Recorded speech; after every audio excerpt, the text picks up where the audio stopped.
Hello and welcome to the Rolling With series. I'm Will, and with me is the self-styled scallywag herself, Sarah. And today we're taking a look at Dominion Plunder, the 15th expansion in the series. Yes, it's the 15th. It's a big box that focuses on treasures and durations, cards that give you loot, and traits that modify the piles. Events also make a return. All right, well, let's start discussing all the different aspects. Let's start with treasure, the main focus of this. Yeah, there is a lot of treasure. In fact, treasure that does things for you when it's played. Yeah, it's not what I'd call like a full action, but there are definitely effects that happen that allow you to manipulate things, I think. Yeah, well, you got a lot of durations in the treasures themselves. Yes. When they play, they'll give you something or they'll do something later. And the whole buying section of this game has turned into a much more complex option of timing in terms of when should I play this, when should I activate. Yeah, and certain treasures, when you buy them, go into effect or have an effect that occurs right away. So there's a lot more to the buy phase. Yes. So are we also considering loot? Because loot is a treasure. Yeah, I would put loot as its own distinct new thing because it's a card you gain, not one you can buy. Right, but it's always treasure. It is always treasure. So there is a special deck called loot. So it's like spoils.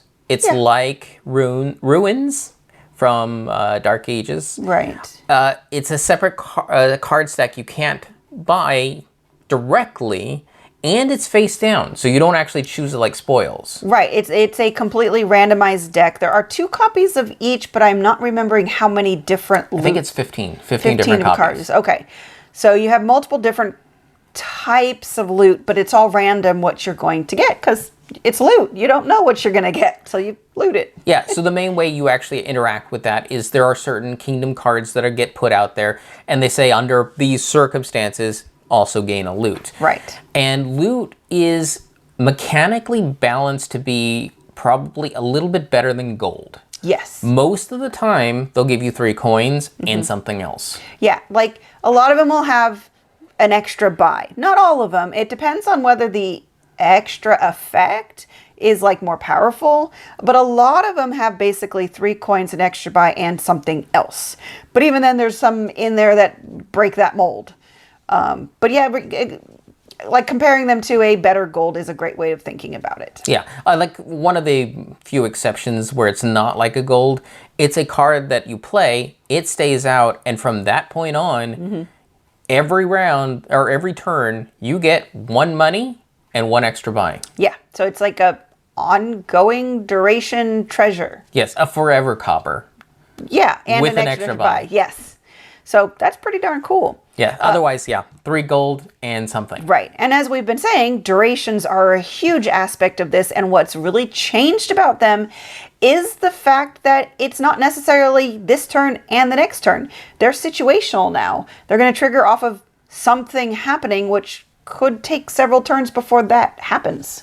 Yeah, or it can happen really, really quickly. Well, it's true. It could happen on the same turn that you play it, and I felt like you got a lot of control over that aspect. Like, it wasn't just, I don't know what I'm trying to say, like just a random occurrence. It's like when this situation occurs, you get this thing, but then you could control to some effect whether that actually triggered. Yeah, because you like some of the triggers are when you gain a treasure, when you gain an action card.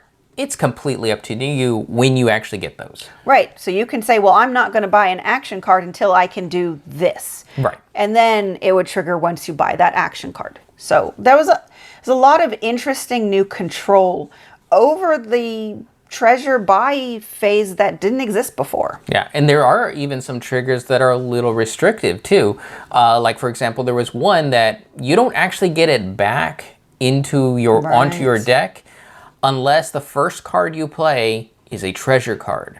So that means you'll have to skip your entire action phase if you want that card back. Yes, but the really interesting thing with this set is you could actually play an almost 100% treasure deck and have interesting things to do. Yeah. Like you, for the game we played, didn't buy that many different action cards. You bought mostly treasures. I had maybe 3 action cards, and I think I had maybe 2 copies of 2 of them.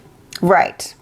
Otherwise, yeah, my deck was treasure. Yeah, so it's not like you're sacrificing your action to do these treasure things or to do this trigger.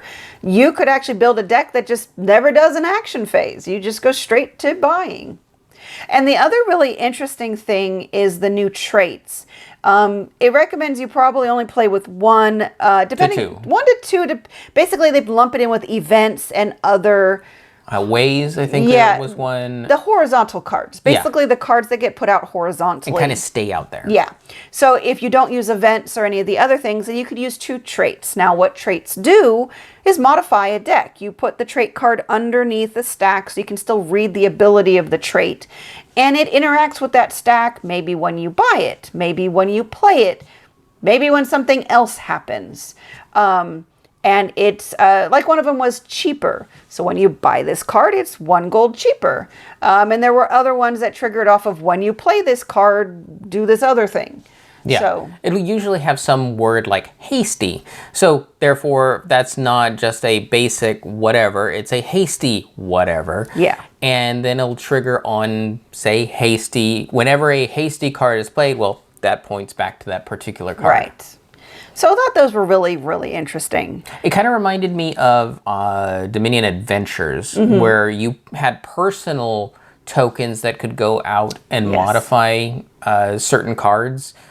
This one is just a blanket modification for that whole stack for everybody for the rest of the game. Yep. Right up front. Yep. And then it has new events. They're really tied into the treasure too, but nothing I'd say too unique, but they're there. All right, so who is this for? Advanced players. Yeah. There is so much timing and planning that goes on with when do you trigger a duration, when should I play this to get this effect to happen to it's almost like a puzzle box that's happening in real time. Yeah, and I thought at first it would be like a different type of prosperity, but not exactly, because it's not just straight big money, but it's playing with money. So if you like, I don't know, being Uncle Scrooge and you're swimming in money, but then you're also using it for things. So it's definitely, if you like treasure and you want to have a more engaging buy phase, I think this is definitely going to be a very engaging expansion for you. Yes. All right, that will do it. Remember to check out the Board Game Theater where I perform the flavor text for Dominion Plunder in my fancy dandy costume. Anything else, Sarah? I can't think of anything. All right. Well, we've been Rolling with Dominion. And remember, if you have any questions, comments, or concerns, you can reach out to us on the various social media platforms at Rolling with 2. That's TWO. We are on Twitter, Facebook, and Instagram. And on YouTube, please like and subscribe. And if you have time, check out the other content Nanaman has found for you, because remember, he's rolling with you.